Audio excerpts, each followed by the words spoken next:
السلام عليكم ورحمة الله وبركاته. بسم الله والحمد لله والصلاة والسلام على رسول الله صلى الله عليه وسلم. ناس كتير بتسأل: ينفع اتجوز وانا لسه بدرس؟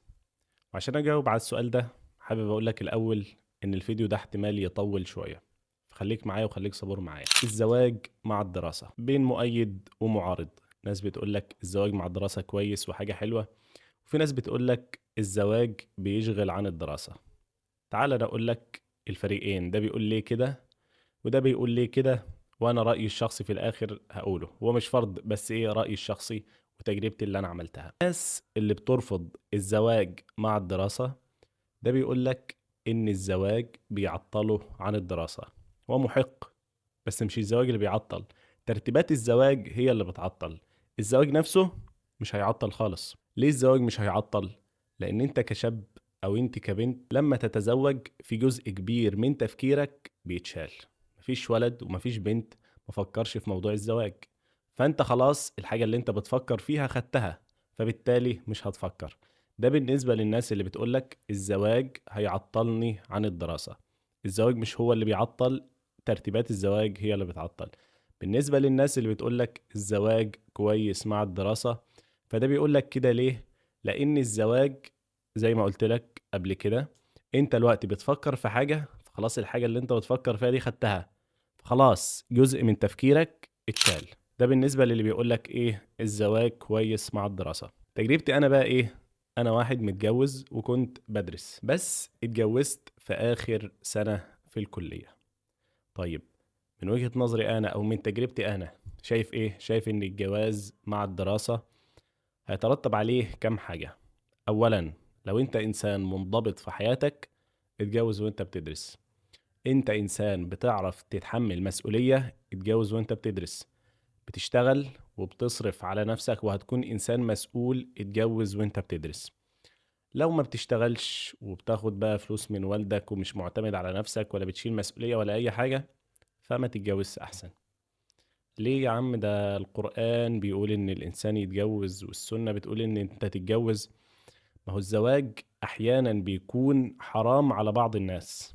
لو واحد هيتزوج مثلا ويظلم مراته، هيتزوج ومش هيصرف، هيتزوج ولا بيشيل مسؤولية ولا بتاع، فالزواج بالنسبة له ما يتجوزش أحسن.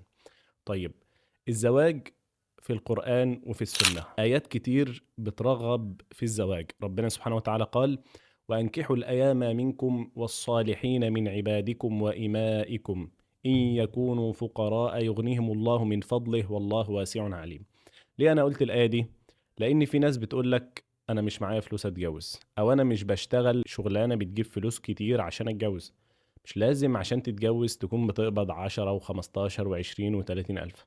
طالما أنت بتسعى ربنا سبحانه وتعالى هيكرمك، وطالما أنت راجل وبتتحمل مسؤولية ربنا سبحانه وتعالى هيكرمك. وتزوج حتى لو أنت قبضك مش كبير. النبي صلى الله عليه وسلم حث الشباب إن هم يتزوجوا. وسيدنا أبو بكر الصديق رضي الله عنه ليه تعليق جميل جدا على الآية اللي أنا ذكرتها. قال: أطيعوا الله فيما أمركم به من النكاح ينجز لكم ما وعدكم به من الغنى. يعني إيه الكلام ده؟ يعني ربنا قال لك اتجوز، اسمع كلام ربنا سبحانه وتعالى وهو هيغنيك زي ما هو قال لك سبحانه وتعالى. ده من الجانب الديني. من الجانب النفسي، الواحد لما بيتزوج كشاب أو كبنت زي ما قلت، في جزء من دماغك وتفكيرك خلاص انت مش بتفكر فيه، فدماغك فضيت، فهتتفرغ بقى ان انت تدرس، ان انت تتعلم، ان انت تعمل اي حاجة. وبرضه على حسب الشخص اللي انت هتتزوجه.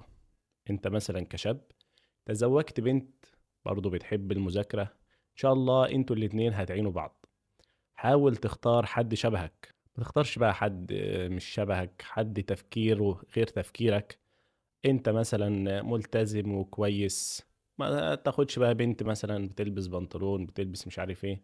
انت بنت محترمة، ما تاخديش ولد مثلا بيشرب سجاير ما بيصليش، وانت تقول وانت تقولي في الاخر هيتغير. مش هيتغير. اللي فيه حاجة من الصعب جدا ان هو يتغير، الا بقى لو ربنا سبحانه وتعالى شاء. ومفيش حد بيتغير عشان حد. لو انت فاكر ان انت هتعرف تغير حد، فدي حاجات صعبة جدا.